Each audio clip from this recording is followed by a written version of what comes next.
Japan is a really, really rainy country. It rains so much.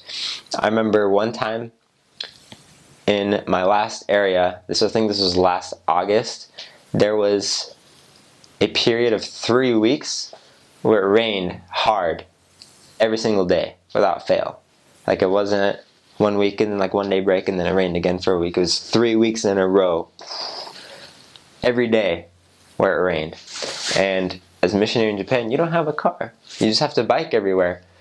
And so you definitely want to have a good raincoat. That's like number one. A good raincoat that will actually keep out water, because it will rain enough that your raincoat won't be waterproof anymore after a while.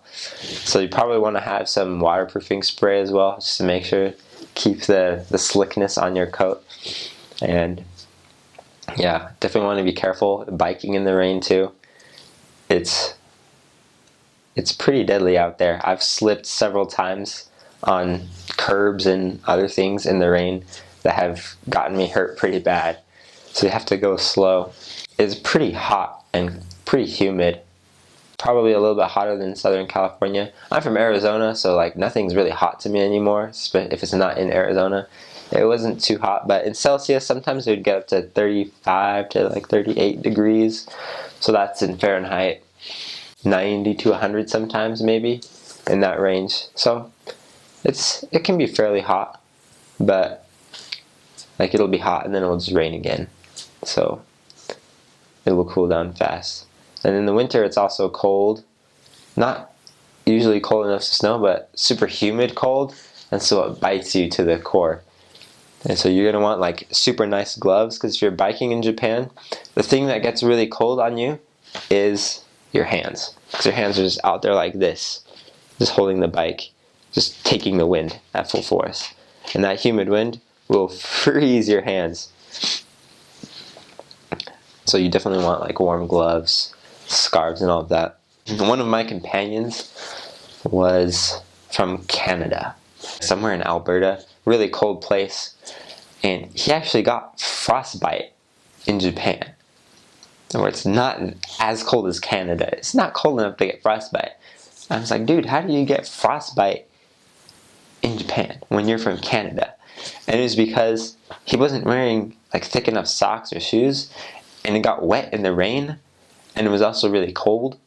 And so I guess like the moisture just caused him to get frostbite on his toes.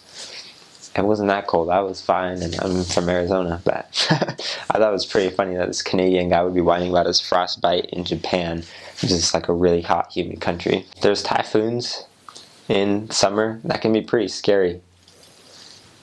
Like really big rainstorms that will come in late summer, and sometimes they'll just cause lots of rain, but sometimes they'll get to be like really bad and cause floods.